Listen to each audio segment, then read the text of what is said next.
বিবর্তনীয় ইতিহাসের ৮০০ মিলিয়ন বছর বিশ্লেষণ করলে দেখা যায় বুদ্ধিমত্তা কোনো নির্দিষ্ট অঙ্গ বা জিনের মধ্যে সীমাবদ্ধ নয়। এটি আসলে পরিবেশের সঙ্গে খাপ খাইয়ে নেওয়ার এক নিরন্তর প্রক্রিয়া। অক্টোপাসের বিকেন্দ্রীভূত স্নায়ুতন্ত্র থেকে শুরু করে পিঁপড়াদের সামাজিক বুদ্ধিমত্তা, প্রকৃতি বারবার প্রমাণ করেছে যে বুদ্ধিমত্তা কোনো একক ছাঁচ দ্বারা গড়া বিষয় নয়। প্রতিটি প্রাণী তার নিজস্ব প্রয়োজনে এবং নিজস্ব উপায়ে চারপাশে তথ্য বিশ্লেষণ করে টিকে থাকার পথ খুঁজে নেয় যে পদ্ধতিতে, সেটিকেই বুদ্ধিমত্তা বলা হয়। তাই বুদ্ধিমত্তা কোনো লক্ষ্য নয়, বরং বেঁচে থাকার লড়াইয়ে ভিন্ন ভিন্ন পরিস্থিতিতে ভিন্ন ভিন্ন সমস্যার সমাধান খোঁজার এক আশ্চর্য ক্ষমতা। Intelligence is a relationships, a dynamic, evolving, endlessly variable relationships between an organism and its environment. It is the ability to gather information about the world, process that information in some way, and produce a response that improves the organism's chance of survival and reproduction. At its most fundamental level, that is all intelligence is. And the moment you accept that definitions, the history of intelligence stops being merely the story of the human brain. Instead, it becomes something vastly older, stranger, and far more surprising. It becomes the story of 800 million years of organisms solving problems. Not always with neurons, not always with brains, sometimes with chemistry, sometimes with electricity, sometimes with structures so alien to human intuitions that calling them intelligence almost feels like a category mistake. Almost, but not quite. আসুন আমরা ফিরে যাই অনেক অনেক পিছনে। সেই সময়ে যখন স্নায়ুতন্ত্র বলে আমরা যা চিনি সেটার কোনো অস্তিত্বই ছিল না।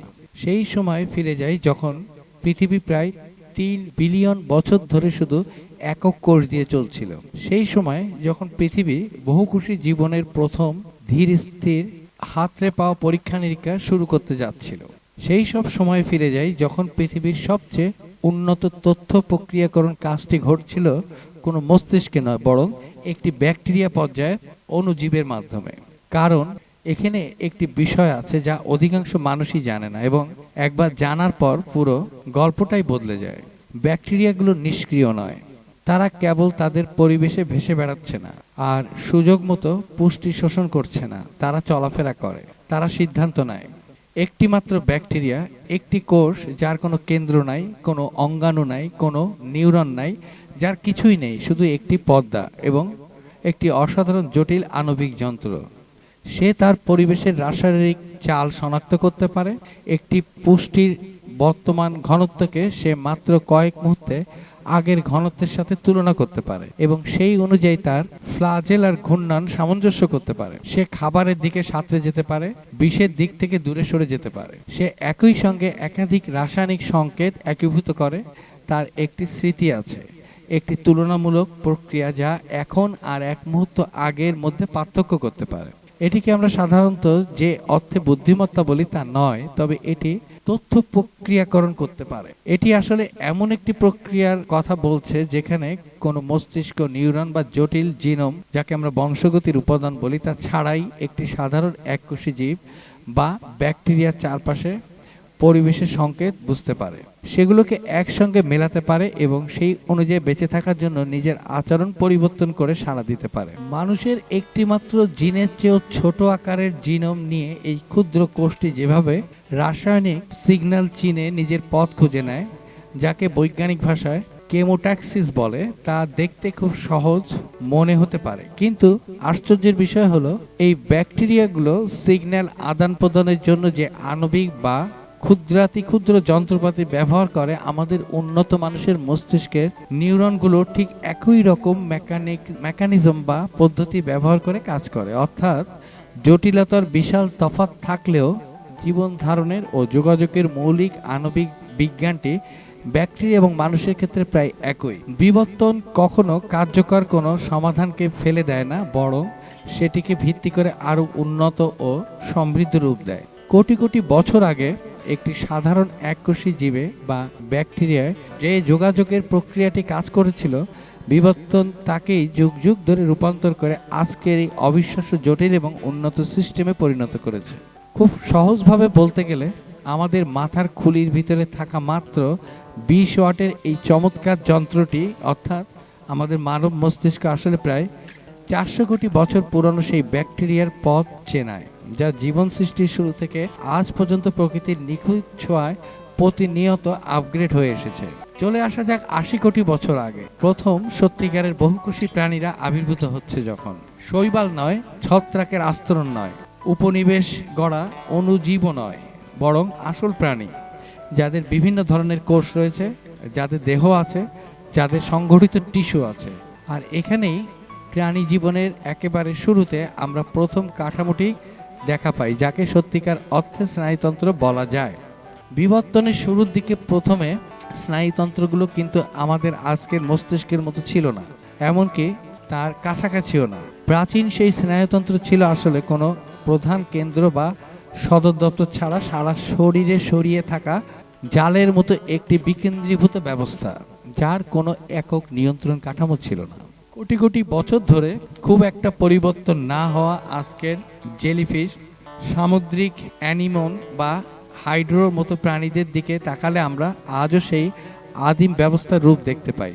যেমন একটি জেলিফিশের কোনো নির্দিষ্ট মস্তিষ্ক নেই, বরং আছে সারা শরীরে ছড়িয়ে থাকা পরস্পর যুক্ত নিউরনের একটি স্নায়ু জাল, যেখানে সব তথ্যকে একসঙ্গে প্রসেস করার বা সিদ্ধান্ত নেওয়ার মতো কোনো কেন্দ্রীয় অঞ্চল বা উঁচু নিচু শ্রেণীভাগ নেই। তবুও তারা চমৎকারভাবে বেঁচে আছে এবং পরিবেশের সাথে সাড়া দিচ্ছে। এই স্নায়ু জালের প্রতিটি অংশ সরাসরি অন্য সব অংশের সাথে যোগাযোগ করতে পারে, যার ফলে তথ্য কোনো নির্দিষ্ট কেন্দ্র ছাড়াই একই সাথে সব দিকে ছড়িয়ে পড়ে।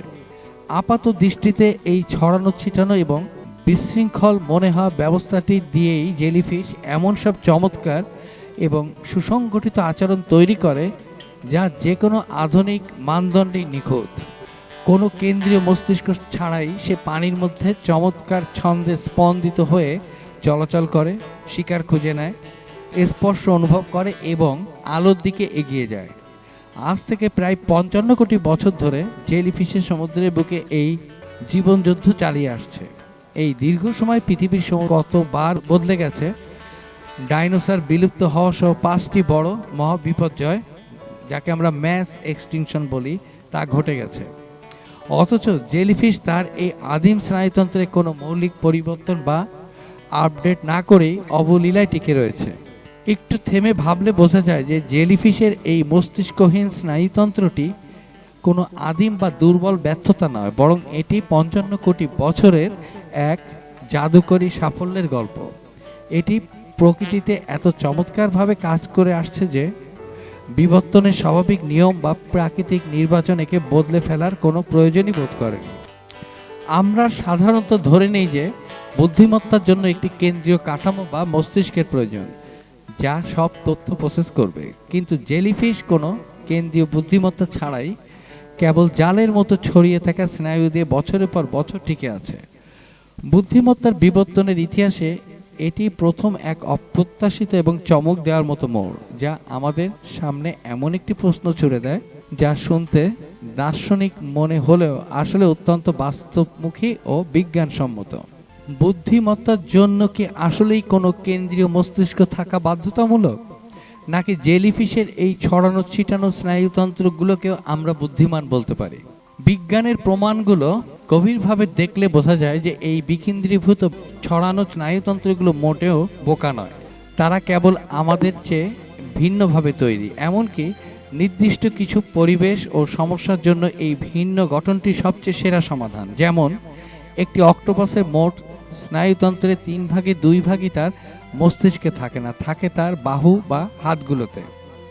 কোনো ফাটলে শিকার খোঁজার সময় বাহুগুলো মূল মস্তিষ্কের নির্দেশের অপেক্ষায় বসে না, বরং সম্পূর্ণ স্বাধীনভাবে নিজস্ব সিদ্ধান্ত নেয়।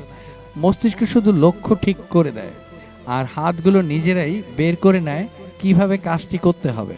কঙ্কালহীন ও যে কোনো দিকে বাঁকতে পারা একটি জটিল শরীর সামলানো এবং একই সাথে হাজার হাজার চোষকপত্রের স্পর্শের তথ্য প্রসেস করার জন্য এটি কোনো দুর্বল ব্যবস্থা নয়, বরং এক চমৎকার অভিযোজন বা বিবর্তন।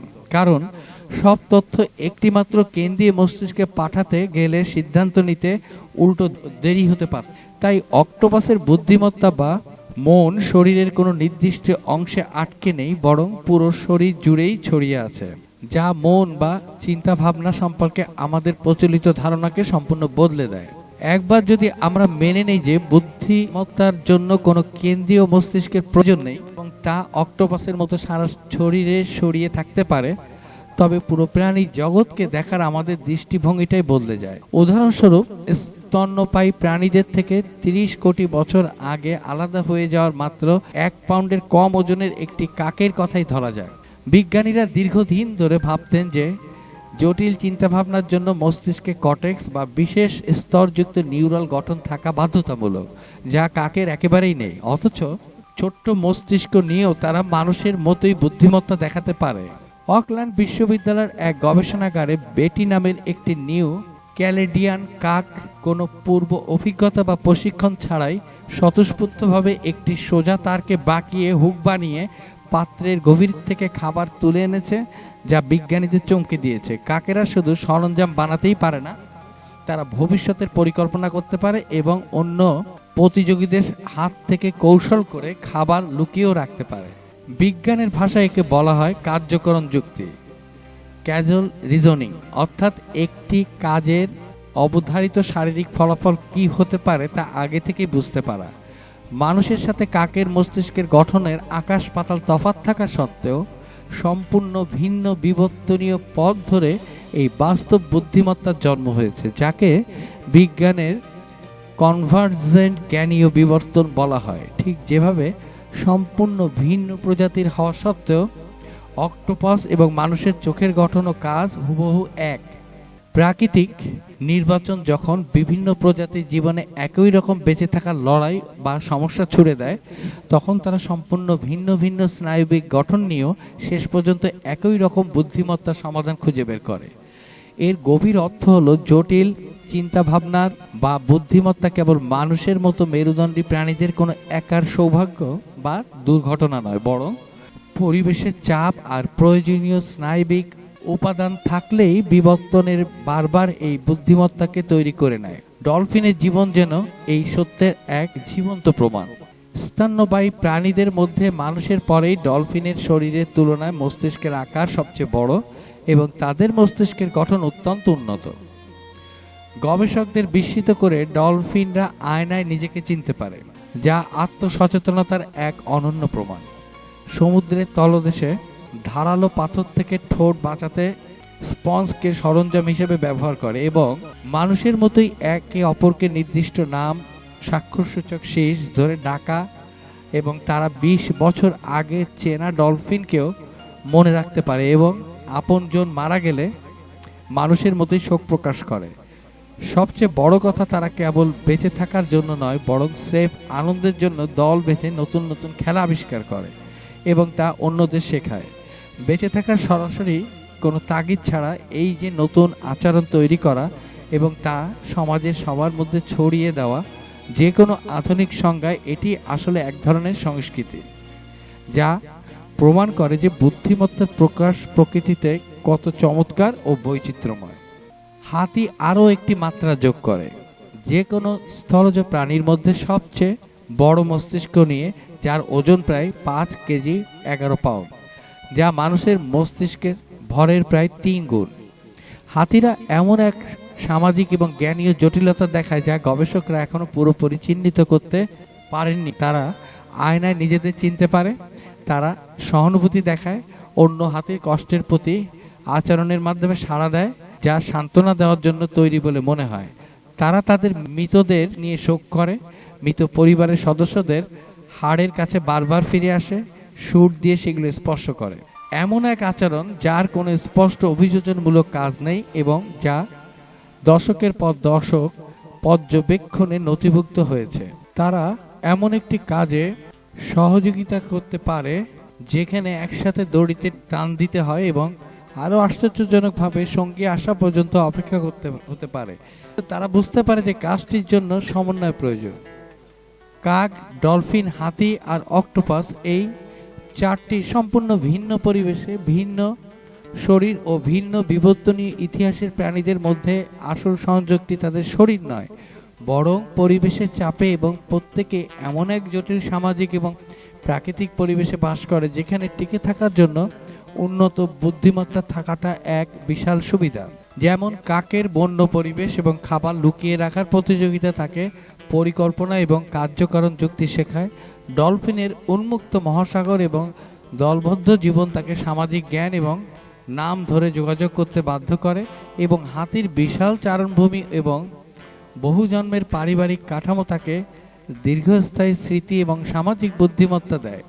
আর অক্টোপাসের পাথুরে প্রাচীরের পরিবেশ তাকে কঙ্কালহীন শরীর দিয়ে নমনীয় উপরের সমস্যা সমাধান করতে শেখায়। তাদের এই বুদ্ধিমত্তার ভিন্নতা নিউরনের সংখ্যাতেও স্পষ্ট।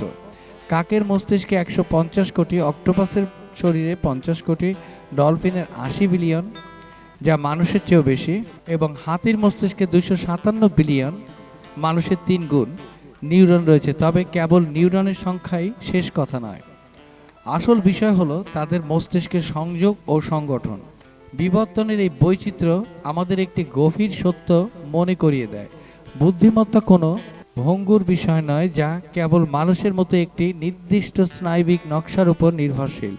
এটি অত্যন্ত সুদৃঢ় ও শক্তিশালী, রবাস্ট, যা পরিবেশের তীব্র প্রয়োজনে বিভিন্ন প্রাণীর দেহে ভিন্ন ভিন্ন স্নায়বিক কাঁচামালকে কাজে লাগিয়ে সম্পূর্ণ স্বাধীনভাবে এবং চমৎকারভাবে বিকশিত হতে পারে। তাহলে বিবর্তনের পথে শেষ পর্যন্ত মস্তিষ্কের মতো অতি জটিল, কেন্দ্রীভূত এবং বিপুল শক্তির অপচয় ঘটানোর অঙ্গের দরকার পড়ল কেন?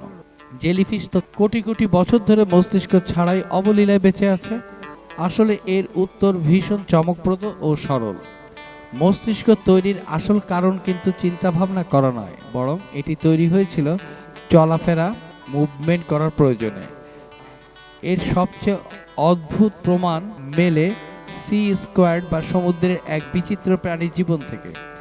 এই প্রাণীটি যখন লার্ভা বা শিশু অবস্থায় থাকে তখন সে একটি ছোট ব্যাঙাচির মতো স্বাধীনভাবে পানিতে সাঁতার কেটে বেড়ায়। তখন তার শরীরে একটি সরল মস্তিষ্ক, স্নায়ুরজ্জ ও চোখ, কানের মতো সংবেদী অঙ্গ থাকে, যা বারবার করে সে আলো, অভিকর্ষ এবং রাসায়নিক সংকেত বুঝে বিরল টাইমে সাঁতার কাটার সিদ্ধান্ত নেয় এবং নিজের জন্য উপযুক্ত পরিবেশ খুঁজে ফেরে। অর্থাৎ যতক্ষণ একটি প্রাণীকে বেঁচে থাকার জন্য নিজের সক্রিয় চলাফেরা করতে হয়, ঠিক ততক্ষণ তার জন্য একটি কার্যকর মস্তিষ্কের অস্তিত্ব থাকা জরুরি। যখন সেই স্কোয়ার্ড লার্ভা একটি উপযুক্ত পাথর বা পৃষ্ঠ খুঁজে পেয়ে সেখানে স্থায়ীভাবে আটকে যায়, তখন এক অবিশ্বাস্য ঘটনা ঘটে। সে নিজের স্নায়ুতন্ত্রকে নিজে হজম করে ফেলে। জীবনের এই নতুন স্থায়ী বা বসে থাকা রূপটি চালাতে গিয়ে সে আক্ষরিক অর্থেই তার মস্তিষ্ক বা স্নায়ুরজ্জুকে শরীরের ভিতরে শোষণ করে পুষ্টি হিসেবে ব্যবহার করে নেয়। তার মাথা থেকে মস্তিষ্ক একদম উধাও হয়ে যায়, কারণ স্থির জীবনে তার আর কোনো মস্তিষ্কের প্রয়োজন নেই।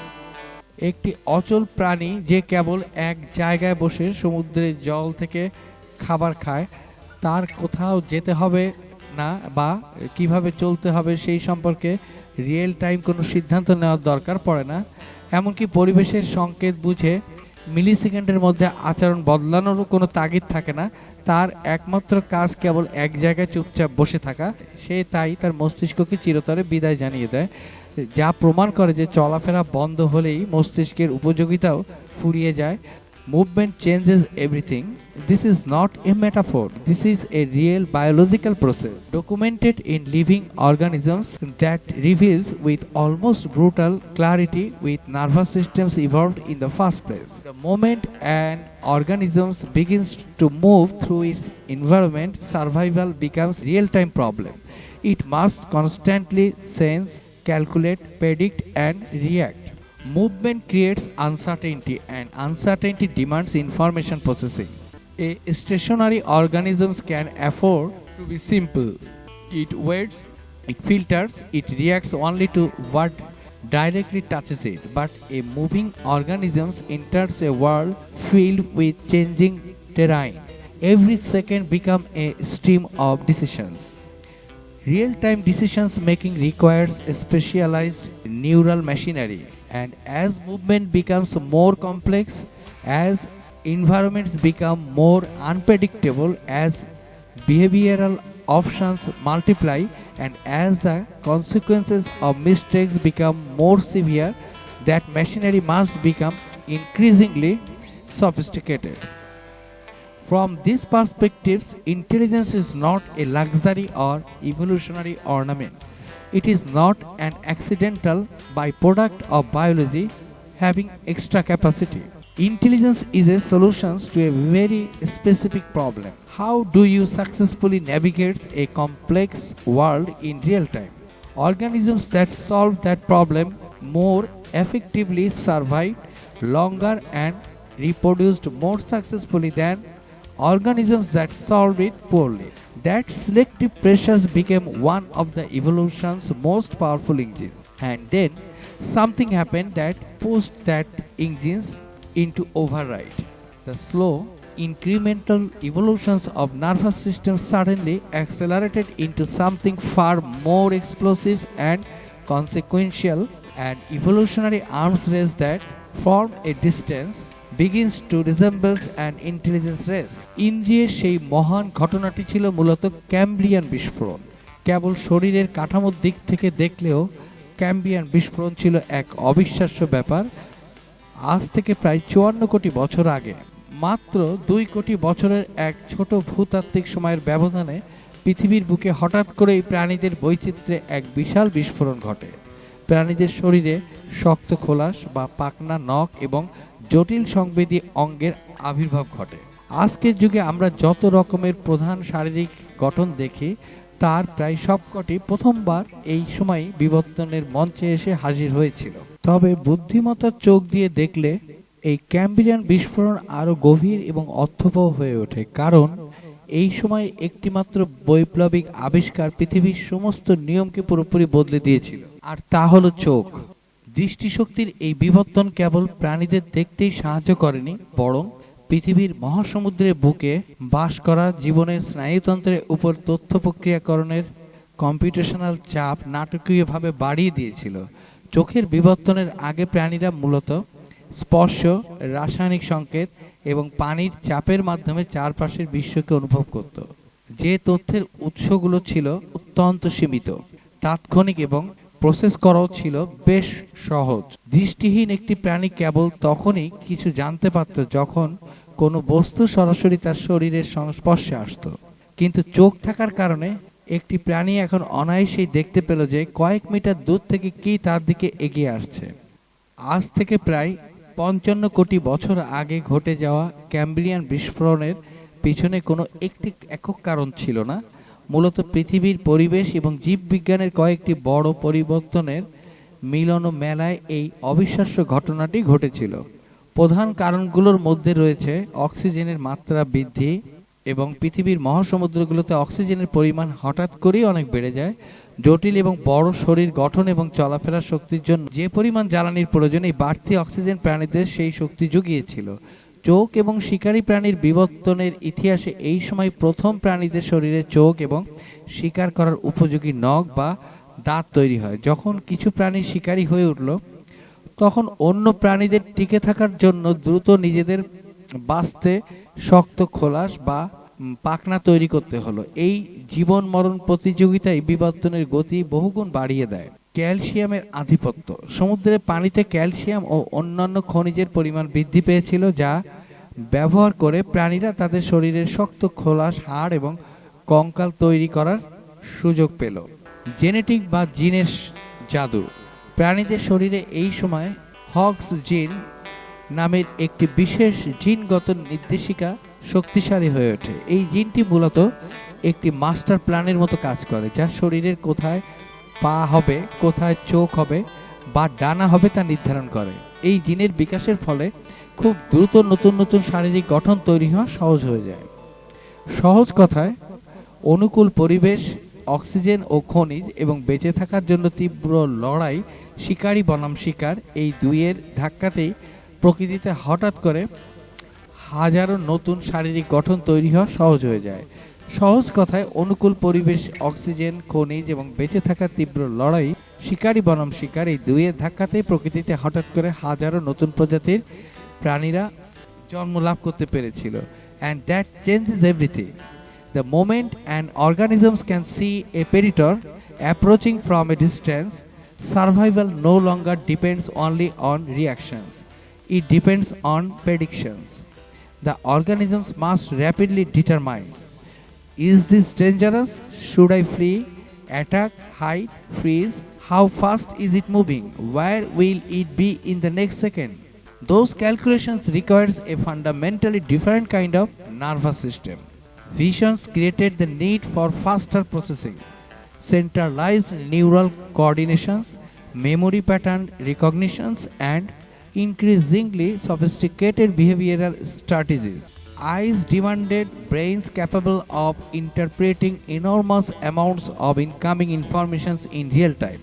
চোখের এই বিবর্তনই প্রাণীদের শরীরে দ্রুত তথ্য প্রসেস করা, একটি কেন্দ্রীয় স্নায়বিক সমন্বয় তৈরি করা, স্মৃতিশক্তি, প্যাটার্ন বা নকশা চেনার ক্ষমতা এবং প্রতিনিয়ত আরও উন্নত আচরণগত কৌশল তৈরি করার তীব্র তাগিদ সৃষ্টি করেছিল।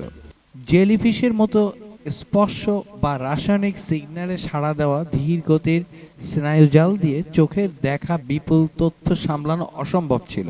চোখ মূলত চারপাশ থেকে প্রতি মুহূর্তে যে বিশাল পরিমাণ তথ্যের বন্যা বয়ে নিয়ে আসছিল রিয়েল টাইম বা চোখের পলকে, সেগুলো সঠিক অর্থ উদ্ধার করার জন্যই এমন এক শক্তিশালী মস্তিষ্ক এর প্রয়োজন হয়ে পড়েছিল, যা একই সাথে ছবি বিশ্লেষণ করতে পারে, দূরত্ব বুঝতে পারে এবং সেকেন্ডের মধ্যে পালানো বা শিকার করার সিদ্ধান্ত নিতে পারে। সহজ কথায় চোখই মূলত মস্তিষ্ক তৈরির মূল কারিগর। And once that process began, evolution entered a feedback loop. More advanced eyes created pressure for more advanced brain. More advanced brains enabled more complex behaviors. More complex behaviors created new evolutionary pressure on predators and prey alike. The arms race accelerated and nervous systems became larger, faster and more computationally powerful, not because evolution was trying to create intelligence, but because intelligence increasingly became the most effective survival strategy in a world where organisms could now see one another coming.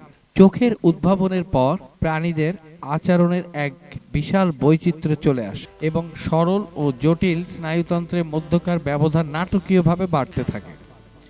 এই সময়ই স্নায়ুতন্ত্রের ভিতরে এক যুগান্তকারী পরিবর্তন ঘটে। এটি আর কেবল বাইরের কোনো উদ্দীপনায় তাৎক্ষণিকভাবে সাড়া দেওয়ার একটি সাধারণ যন্ত্র যেমনটি জেলিফিশের ক্ষেত্রে ঘটে রইল না, বরং এটি নিজের ভিতরে বাইরের জগতের একটি মানসিক মডেল বা ছক তৈরি করতে শুরু করলো। একটি সাধারণ থার্মোস্ট্যাটটি যেমন কেবল বর্তমান তাপমাত্রার উপর ভিত্তি করে অন অফ হয়, কিন্তু একজন দাবা খেলোয়াড় বর্তমান বোর্ডের চেয়েও আগামী 5টি চাল পরে বোর্ডটি কেমন হতে পারে সেই সম্ভাব্য ভবিষ্যতের মানসিক মডেল দেখে সিদ্ধান্ত নেয়, ঠিক তেমনি স্নায়ুতন্ত্রের বর্তমানের চেয়ে ভবিষ্যতের প্রত্যাশা বা পূর্বাভাসের উপর ভিত্তি করে কাজ করা শুরু করলো।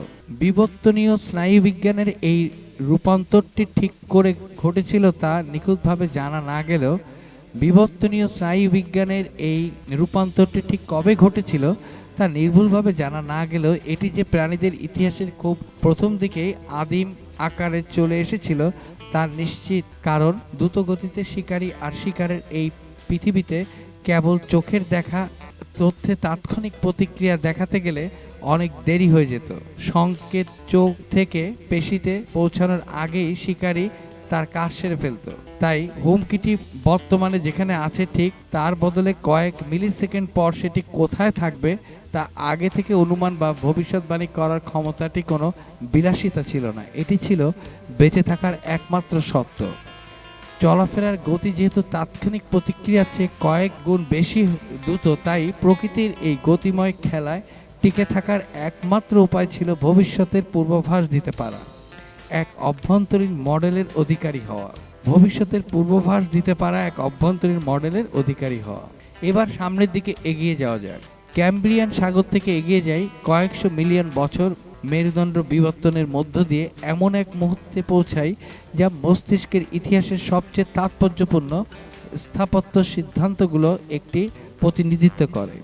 একটি মুহূর্ত যা পৃথিবীর প্রতিটি স্থলবাসী মেরুদণ্ডী প্রাণীর স্নায়ুতন্ত্রকে আকার দিয়েছে, যার মধ্যে সেই প্রাণীটিও আছে যে এই মুহূর্তে এই কথাগুলো পড়ছে। প্রায় ৩৭৫ মিলিয়ন বছর আগে যখন প্রথম মেরুদণ্ডীরা স্থলে নিজেদের প্রতিষ্ঠা করেছিল, ততদিনে মেরুদণ্ডী মস্তিষ্ক একটি মৌলিক ৩ অংশের কাঠামো তৈরি করে ফেলেছিল, যা বর্তমান পর্যন্ত টিকে থাকবে, আরও সমৃদ্ধ এবং সম্প্রসারিত হবে, কিন্তু মৌলিকভাবে কখনোই পরিত্যক্ত হবে না।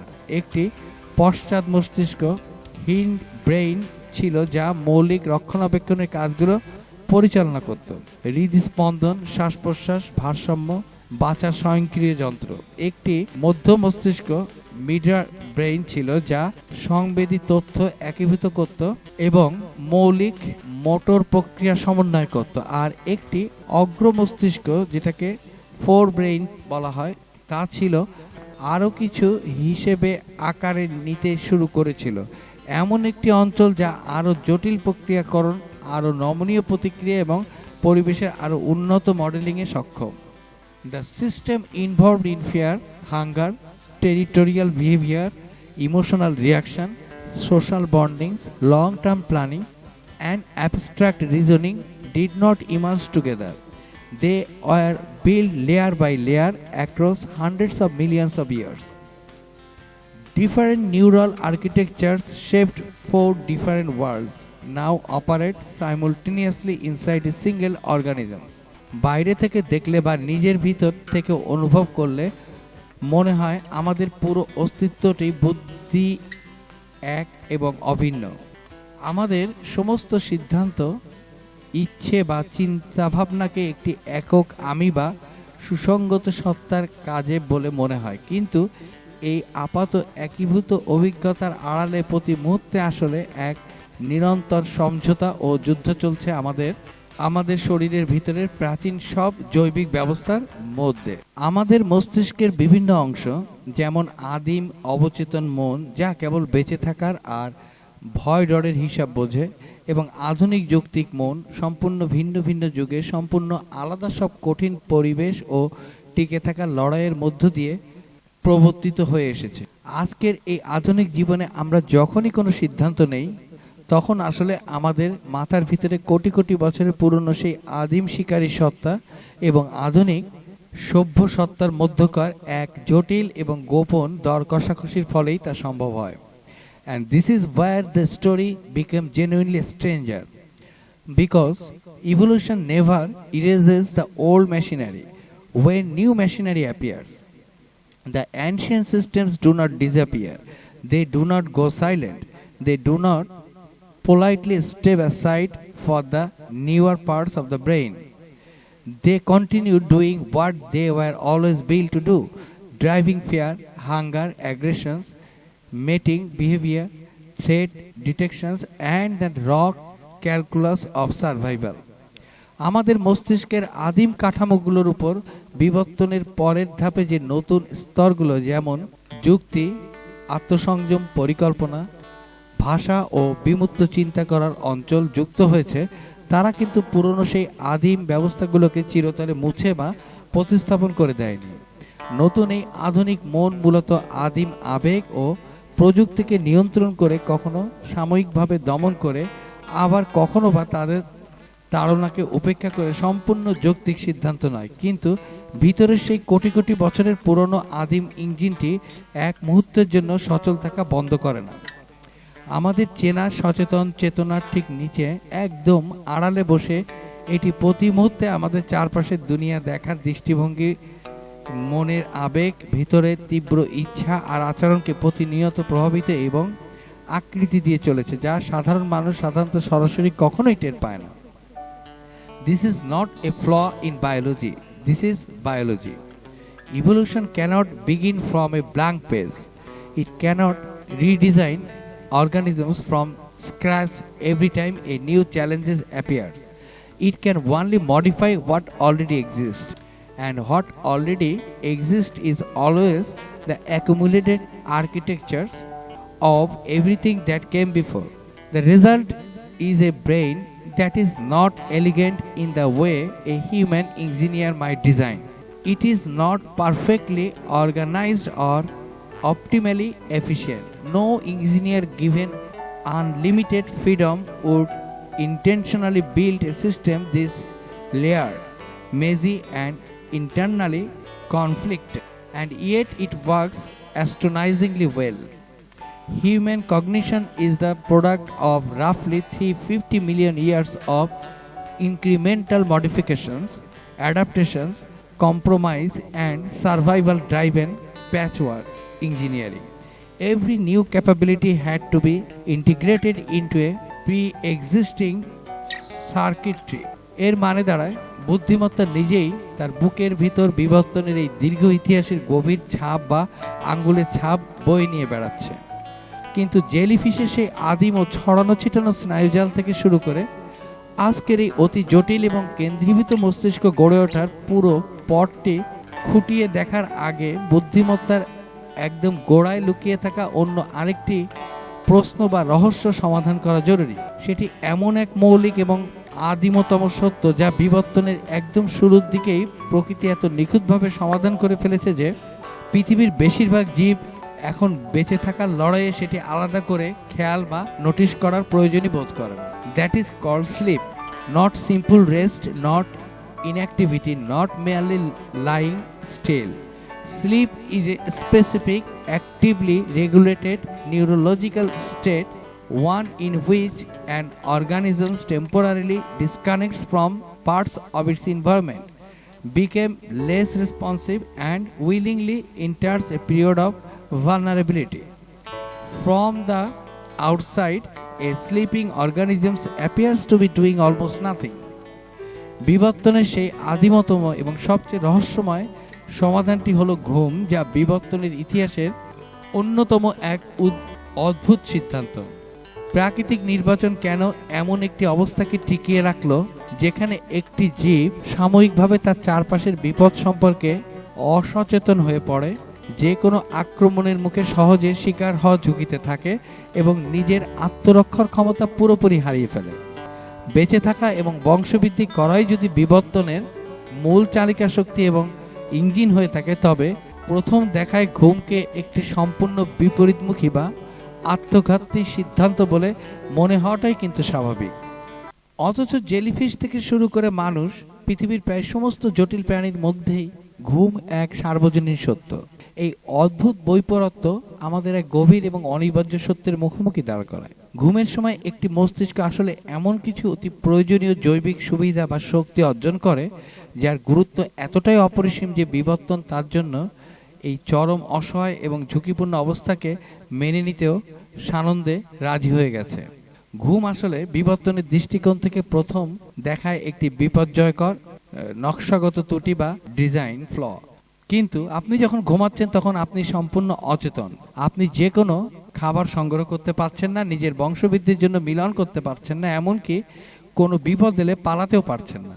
সহজ কথায় আপনার চারপাশে প্রতিটি শিকারী প্রাণীকে আপনি নিজেই স্বেচ্ছায় প্রতিদিন কয়েক ঘন্টার জন্য আপনাকে মেরে ফেলার একটি সক্ষম সুযোগ উপহার দিচ্ছেন।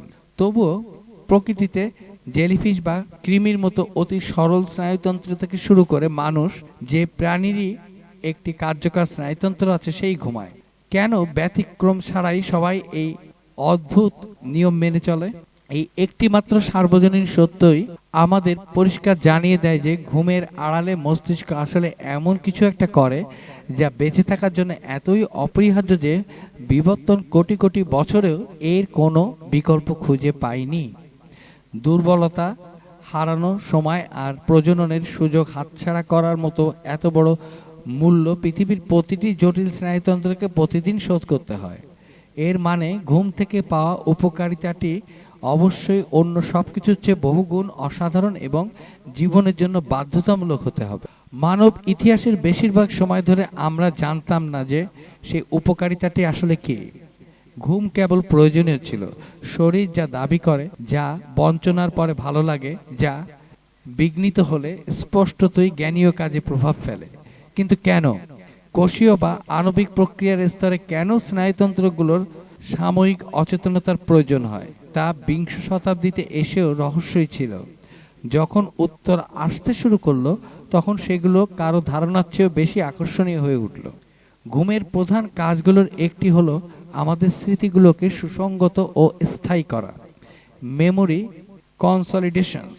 সারাদিন আমরা যা কিছু অভিজ্ঞতা লাভ করি তা মূলত জেগে থাকার সময় মস্তিষ্কে স্থায়ী রূপ পায় না, বরং রাতের গভীর ঘুমের সময় হিপোক্যাম্পাস নামক অংশটি দিনের সমস্ত গুরুত্বপূর্ণ আবেগঘন এবং নতুন অভিজ্ঞতাগুলোকে বাছাই করে রিওয়াইন্ড বা পুনরায় চালানো করে।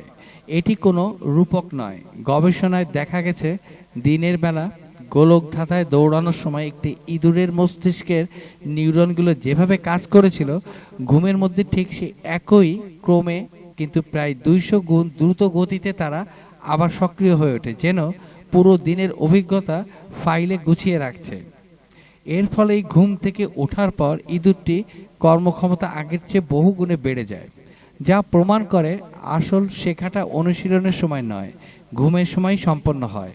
মানুষের ক্ষেত্রে বিষয়টি হুবহু এক।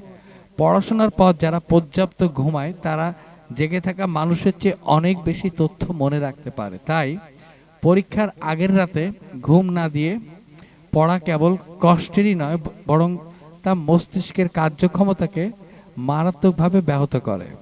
পড়াশোনার মূল উদ্দেশ্যকেই ধ্বংস করে দেয়, কারণ আপনি যখন শেখার পর ঘুমাতে যান তখন আপনার শরীর বিশ্রাম নিলেও আপনার মস্তিষ্ক আসলে শেখার কাজটিকেই চূড়ান্ত রূপ দেয়। স্মৃতি গুছিয়ে রাখার পাশাপাশি ঘুমের আরেকটি অদ্ভুত এবং বৈপ্লবিক কাজ 2013 সালে রচেস্টার বিশ্ববিদ্যালয়ের গবেষকরা আবিষ্কার করেন। তারা দেখেন গভীর ঘুমের সময় মস্তিষ্কের স্ফটিক সিস্টেম, রক্তনালীর চারপাশের এক বিশেষ চ্যানেল নেটওয়ার্ক নাটকীয়ভাবে সক্রিয় হয়ে ওঠে এবং সাধারণ সময়ের চেয়ে অনেক বেশি হারে এক ধরনের তরল, যেটাকে সেরিব্রোস্পাইনাল ফ্লুইড বলা হয়, মস্তিষ্কের টিস্যুগুলোর ভিতরে পাম্প করে। এই তরলটি প্রবাহিত হওয়ার সময় সারা দিনের চিন্তা ভাবনার ফলে মস্তিষ্কে জমা হওয়া সমস্ত আণবিক বজ্র এবং আবর্জনা ধুয়ে মুছে সাফ করে দেয়, যার মধ্যে রয়েছে অ্যালঝাইমার রোগের জন্য দায়ী অ্যামাইলয়েড বিটা বা টাও প্রোটিন। সহজ কথায় ঘুমন্ত মস্তিষ্ক আসলে নিজেকে ভিতর থেকে গভীর পরিষ্কার বা ওয়াশ করে, কারণ জেগে থাকা অবস্থায় মস্তিষ্কের শক্তির চাহিদা এত বেশি থাকে যে এই বিশাল রক্ষণাবেক্ষণ বা বজ্র নিষ্কাশনের কাজ চালানো প্রায় অসম্ভব। তাই মস্তিষ্ক অপেক্ষা করে আপনি কখন অচেতন হবেন এবং তার ভিতরের হিসাব নিকাশের চাপ কমবে, যাতে সে দিনের সমস্ত বিষাক্ত ধ্বংসবিশেষ বের করে দিতে পারে। এই কারণেই দীর্ঘদিন ধরে কম ঘুমালে মানুষ কেবল ক্লান্তই হয় না, বরং মস্তিষ্কে ক্ষতিকর বজ্র জমতে জমতে তা স্থানীয়ভাবে টিস্যুর ক্ষতি করে। আর ঘুম বঞ্চনার সাথে এই মস্তিষ্ক ক্ষয়কারী নিউরোডিজেনারেটিভ রোগের গভীর সম্পর্কটাই বর্তমানে স্নায়ুবিজ্ঞানের অন্যতম প্রধান গবেষণার বিষয়। মস্তিষ্ক এখন এক অবিশ্বাস্য জটিল ও অতি সক্রিয় অঙ্গ, যা তথ্য প্রক্রিয়াকরণের উপজাত বা বাই প্রোডাক্ট হিসাবে নিজেই নিজের ভিতরের বিষাক্ত বর্জ্য তৈরি করে, আর সেই বিষ দূর করার জন্য তাকে প্রতিদিন নিয়ম করে বাহ্যিক জগৎ থেকে নিজেকে বিচ্ছিন্ন বা বন্ধ করতে হয়। সহজ কথায় বুদ্ধিমত্তার সুরক্ষায় একজন ঝাড়ুদার রয়েছে যে কেবল রাতের শিফটে কাজ করে। তবে ঘুমের সবচেয়ে রোমাঞ্চকর কাজটি সম্পর্কে আমাদের স্বপ্নের সাথে, বিশেষ করে REM র্যাপিড আই মুভমেন্ট ঘুমের সময় এটি ঘটে এবং এই অবস্থার চোখ বন্ধ থাকলেও চোখের মণি দ্রুত নড়াচড়া করে, শরীরে সাময়িকভাবে অবশ বা পক্ষাঘাতগ্রস্ত থাকে এবং মস্তিষ্ক জেগে থাকার চেয়েও বেশি মাত্রায় বৈদ্যুতিকভাবে সক্রিয় হয়ে ওঠে। আধুনিক স্নায়ুবিজ্ঞান বলছে REM ঘুম হলো মূলত আমাদের মস্তিষ্কের একটি নিজস্ব ভার্চুয়াল রিয়ালিটি লাইব্রেরি বা সিমুলেশন ইঞ্জিন। বাইরের কোনো উদ্দীপনা ছাড়াই মস্তিষ্ক এখানে সম্পূর্ণ স্বাধীনভাবে বিভিন্ন কাল্পনিক দৃশ্যপট তৈরি করে এবং সারাদিনের স্মৃতিগুলোকে এমন সব অদ্ভুত নতুন বিন্যাসে সাজায় যা জেগে থাকলে কখনোই সম্ভব হতো না। স্বপ্নের এই তীব্র আবেগ আসলে কোনো দুর্ঘটনা নয়, বরং এটি আমাদের সাম্প্রতিক অভিজ্ঞতার মানসিক গুরুত্ব প্রক্রিয়াকরণ করে, নতুন ঘটনাকে পুরনো স্মৃতির ছাঁচে ফেলায় এবং অদ্ভুত এক রাসায়নিক পরিবেশে দুঃস্বপ্নগুলোকে রিওয়াইন্ড করে তাদের ভিতরের মানসিক ট্রমা বা চাপ কমিয়ে দেয়। অর্থাৎ REM ঘুম হলো আমাদের মনের আবেগীয় যন্ত্রটিকে সতেজ রাখার জন্য প্রতি রাতের এক গোপন রিবুট বা প্রক্রিয়াকরণ ব্যবস্থা। এর অর্থ হলো ঘুম আসলে বুদ্ধিমত্তার বিবর্তনী ইতিহাসের কোনো বিরতি বা অলস সময় নয়, এটি নিজেই বুদ্ধিমত্তা সচল রাখার মূল জ্বালানি। যে অফলাইন প্রক্রিয়াকরণ রাতের অন্ধকারে ঘটে তা জেগে থাকার সময় তীক্ষ্ণ চিন্তা ও সিদ্ধান্ত নেওয়ার ক্ষমতা থেকে আলাদা কিছু নয়, বরং সেটি এই ক্ষমতাকে বাস্তবে সম্ভব করে তোলে। ঘুমের সেই নিঝুম সময়ে স্মৃতির সুসংহতকরণ আমাদের শেখা তথ্যগুলোকে নমনীয় ও কার্যকরভাবে ব্যবহার করতে শেখায়। প্রি-স্পটিক সিস্টেমের গভীর পরিচ্ছন্নতা মস্তিষ্কের কোষগুলোর অকাল ক্ষয় রোধ করে তাকে সতেজ রাখে। আর REM বা স্বপ্নের ভিতরের ভার্চুয়াল সিমুলেশন মস্তিষ্ককে এমন সব সম্ভাব্য পরিস্থিতির মুখোমুখি দাঁড় করায় যার সম্মুখীন সে বাস্তবে কখনো হয়নি, এবং আমাদের আবেগীয় প্রতিক্রিয়াগুলোকে এমনভাবে নিয়ন্ত্রণ করে যাতে আমরা যে কোনো কঠিন পরিস্থিতিতে সঠিক সিদ্ধান্ত নিতে পারি। সহজ কথায়, ঘুম ছাড়া কোনো উচ্চতর বুদ্ধিমত্তার অস্তিত্বই টিকে থাকতে পারে না। বুদ্ধিমত্তা যদি হয় বিবর্তনের সবচেয়ে ধারালো তলোয়ার, তবে ঘুম হলো প্রতি রাতে সেই তলোয়ারের শান দেওয়ার একমাত্র শান পাথর। ধীরে নয়, ধাপে ধাপে নয়, মাত্র 72 ঘন্টা সম্পূর্ণ ঘুম বঞ্চনায় মানব জ্ঞানী ও কর্মক্ষমতা প্রায় প্রতিটি পরিমাপযোগ্য মাত্রায়, যেমন স্মৃতি, মনোযোগ, প্রতিক্রিয়ার সময়, সিদ্ধান্ত গ্রহণ, আবেগীয় নিয়ন্ত্রণ, সৃজনশীল সমস্যা সমাধান, ক্লিনিক্যালি প্রতিবন্ধী বলে বিবেচিত স্তরে নেমে আসে। 20 ওয়াটের যন্ত্রটি তার রক্ষণাবেক্ষণ চক্র ছাড়া ভালো চলে না। প্রকৃতির এই চরম ঝুঁকি সত্ত্বেও প্রতিটি জটিল স্নায়ুতন্ত্র বিশিষ্ট জীবকে যে এই ঘুমের মূল্য দিতেই হয় তার সবচেয়ে বড় প্রমাণ লুকিয়ে আছে তাদের এই অবিশ্বাস্য সব অভিযোজনের বা অ্যাডাপ্টেশনের মধ্যে। সমুদ্রের বুকে বাঁচতে গিয়ে ডলফিন এক অভাবনীয় পথ বেছে নিয়েছে। তারা তাদের মস্তিষ্কে দুটি গোলার্ধ বা অর্ধেকের একটিকে একবারে ঘুম পাড়ায় আর অন্য অর্ধেকটিকে পুরোপুরি সচল রাখে, যাতে তারা ভেসে থেকে শ্বাস নিতে পারে এবং চারপাশের বিপদ সম্পর্কে মৌলিক সচেতনতা বজায় রাখতে। অন্যদিকে মাইলের পর মাইল পাড়ি দেওয়া পরিযায়ী পাখিরা ওড়ার মাঝেই চোখের পলকে মাত্র কয়েক মাইক্রোসেকেন্ডের জন্য ঘুমিয়ে নেয়।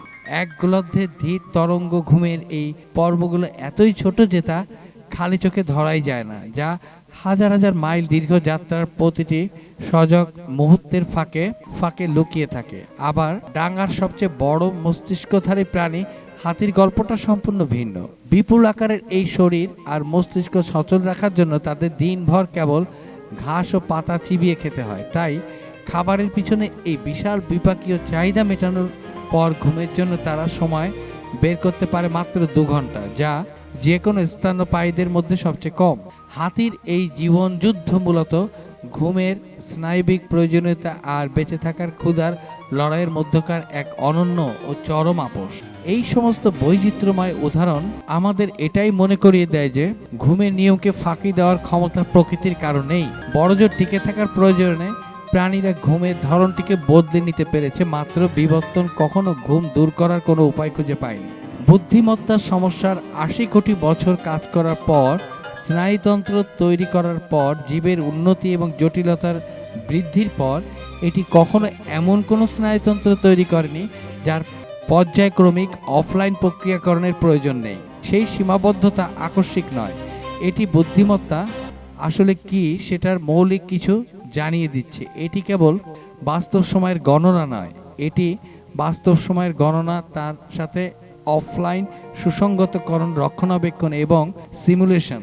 জাগ্রত মস্তিষ্ক ও ঘুমন্ত মস্তিষ্ক একই ব্যবহারের দুটি ভিন্ন অবস্থা নয়, তারা একটি একক সমন্বিত প্রক্রিয়া, দুটি পরিপূরক অর্ধেক। বুদ্ধিমত্তা দেখা যাচ্ছে আংশিকভাবে নিশাচর, আর এটি কিভাবে সেই রূপ পেল তার গল্প লেখা আছে প্রতিটি স্নায়ুতন্ত্রের স্থাপত্যে, যা স্বপ্ন দেখার মতো যথেষ্ট জটিল। এবং তারপরও সামাজিকতায় পৌঁছানোর আগে নরপশু সামাজিক গোষ্ঠীর জ্ঞানীয় অন্তর প্রতিযোগিতায় গল্পটিকে অনুসরণ করার আগে আমাদের সময় কাটাতে হবে এমন এক জিনিসের সাথে যা সামাজিকতার চেয়েও পুরনো। কর্টেক্সের চেয়েও পুরনো, স্তন্যপায়ীদের চেয়েও পুরনো, এমন এক জিনিস যা আধুনিক স্নায়ুবিজ্ঞান বিংশ শতাব্দীর বেশিরভাগ সময় স্পষ্ট চিন্তার বাধা হিসেবে বিবেচনা করেছিল, নিজস্ব অধিকারে এক প্রকার বুদ্ধিমত্তা হিসেবে নয়, যার নাম হচ্ছে আবেগ। বিগত শতাব্দীর বেশিরভাগ সময় পাঠ্যপুস্তক ও জনপ্রিয় বিজ্ঞানে প্রচলিত আদর্শ গল্পটি এমন প্রাচীন লিম্বিক সিস্টেম আবেগ তৈরি করে। বুদ্ধিমত্তা বাস করে কর্টেক্সে। লিম্বিক সিস্টেম একটি উত্তরাধিকার সূত্রে পাওয়া সিস্টেম, আমাদের সরীসৃপ অতীত থেকে আসা একটি বিবর্তনীয় ধ্বংসাবশেষ, পক্ষপাত ও ত্রুটির একটি উৎস যা যুক্তিবাদী চিন্তাকে অতিক্রম করতে শিখতে হবে। এই দৃষ্টিতে সত্যিকারের বুদ্ধিমান মনের লক্ষ্য হলো আবেগের প্রভাব কমানো এবং যুক্তির প্রভাব সর্বাধিক করা। এই গল্পটি কিন্তু আসলে ভুল, কিছুটা ভুল নয়, মৌলিকভাবে ভুল। আর যে প্রমাণ এটিকে ধ্বংস করছে তা দর্শন বা জ্ঞানীয় বিজ্ঞান থেকে আসেনি, বরং স্নায়ুবিদ্যা থেকে এসেছে। নির্দিষ্ট মস্তিষ্কের ক্ষতিগ্রস্ত রোগীদের থেকে যারা ধ্বংসাত্মক স্পষ্টতার সাথে দেখিয়েছেন যখন আপনি সমীকরণ থেকে আবেগকে সরিয়ে নেন তখন কি ঘটে। এই রোগীদের মধ্যে সবচেয়ে বিখ্যাত ছিলেন একজন মানুষ যাকে বৈজ্ঞানিক সাহিত্যে এলিয়ট নামে উল্লেখ করা হয়েছে। 1990-এর দশকের শুরুতে আইওয়া বিশ্ববিদ্যালয়ের স্নায়ুবিজ্ঞানী অ্যান্থনিও দামেসিও দ্বারা অধীত এলিয়টের প্রিফ্রন্টাল কর্টেক্স টিউমার অপারেশনের অস্ত্রোপচার হয়েছিল। মস্তিষ্কের অঞ্চলটি উচ্চ স্তরের যুক্তি এবং সিদ্ধান্ত গ্রহণের সাথে সবচেয়ে বেশি সম্পর্কিত।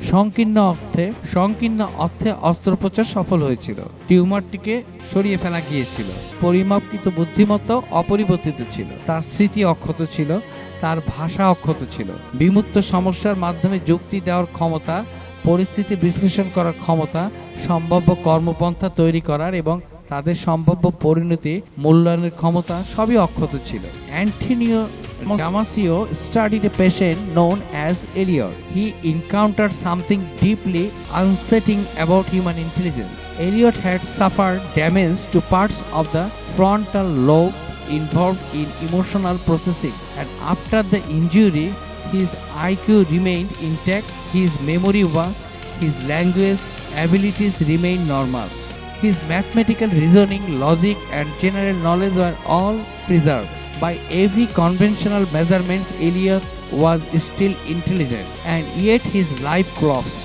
He became almost incapable of making decisions, not just measured decisions but ordinary ones. He could spend hours trying to decide what to eat for lunch, endlessly analyzing every possible variables: nutrition, cost, preparations time, weather, personal preference, convenience, and the reasoning never stopped because nothing inside the systems could tell him which considerations actually mattered more. Eventually, he lost his job, his marriage deteriorated, he made disastrous financial decisions, not because he lacked logic, but because he lacked emotional guidance. And that distinctions changed modern neuroscience. Damasio proposed what became known as the somatic maker hypothesis. The core idea is deceptively simple. Human decisions making is not purely logical computation. When your brain evaluates options, it simultaneously generates emotional signals, somatic markers that attach a felt quality to possible outcomes. This feels safe, that feels dangerous. This feels promising, that feels wrong. These emotional responses are not interruptions of rational thinking. They are part of the mechanisms that makes rational thinking possible. Emotion acts like a compression system for experience. Instead of consciously calculating every possible outcome from scratch, the brain uses emotional memory, the accumulated residue of past experience, to rapidly prioritize what matters and discard what does not. Without those signals, reasoning loses direction. It becomes an engine capable of generating infinite analysis without ever arriving at actions. Eliot demonstrated something profoundly counterintuitive. Reason without emotion is not hyper rationality, it is paralysis, and this insight extends far beyond clinical neurology. If emotions are not the enemies of intelligence but essential components of it, then the evolutionary history of emotions becomes inseparable from the evolutionary history of intelligence itself, which means emotions are not primitive flaws layered beneath rationality. They are ancient adaptive technology. Take fear, perhaps the oldest emotional systems of all. Fear is often described as irrational, but biologically speaking, fear is information. Specifically, it is fast survival oriented information processing. When the brain detects a possible threat, structures such as the amygdala can trigger rapid physiological and behavioral response before conscious reasoning fully engages. The signal can bypass slower cortical analysis entirely because in evolutionary terms speed often mattered more than accuracy. A creature that hesitates too long to verify whether movement in the grass is truly dangerous may not survive long enough to benefit from careful analysis. So evolution's build systems optimize for urgency. Fear accelerates attention, fear prioritizes survival, fear reallocates bodily resources towards action, and crucially it does all this faster than conscious thought. The logical mind often experiences itself as the decision maker, but in many situations emotional systems have already shaped the decisions before conscious reasoning even begins explaining it. Intelligence then is not simply code computation, it is the coordinations of logic, memory, emotions, predictions, bodily signals, and evolutionary survival strategies into a single adaptive systems capable of navigating reality under uncertainty. যখন আপনি আপনার peripheral দৃষ্টিতে হঠাৎ নড়াচড়া দেখে সচেতনভাবে কি দেখছেন তা নিবন্ধন করার আগেই সেটা এড়িয়ে যান, এটি আপনার অযৌক্তিক মস্তিষ্ক যুক্তিবাদী মস্তিষ্কের উপর চাপিয়ে দেওয়া নয়, এটি একটি প্রাচীন দ্রুত হুমকি শনাক্তকারী সিস্টেম যা ধীর কর্টিক্যাল বিশ্লেষণ শেষ হওয়ার আগেই আপনার শরীরে বাঁচার জন্য জরুরি তথ্য পৌঁছে দিচ্ছে। এটি বুদ্ধিমান, এটি কেবল এমন একটি সময়সীমায় এবং এমন একটি স্নায়বিক উপাদানে বুদ্ধিমান যা সচেতন অভিজ্ঞতা দৃষ্টিকোণ থেকে মনে হয় যেন আপনার অজান্তেই ঘটে গেছে। অ্যামিগডালা টেম্পোরাল লোবের গভীরে বাদামাকৃতির কাঠামোটি যা ভয় প্রক্রিয়াকরণের সাথে সবচেয়ে বেশি সম্পর্কিত সেটি নতুন নয়, এটি মেরুদণ্ড মস্তিষ্কের প্রাচীনতম কাঠামোগুলোর একটি। মাছ থেকে স্তন্যপায়ী পর্যন্ত মূলত একই আকারে উপস্থিত।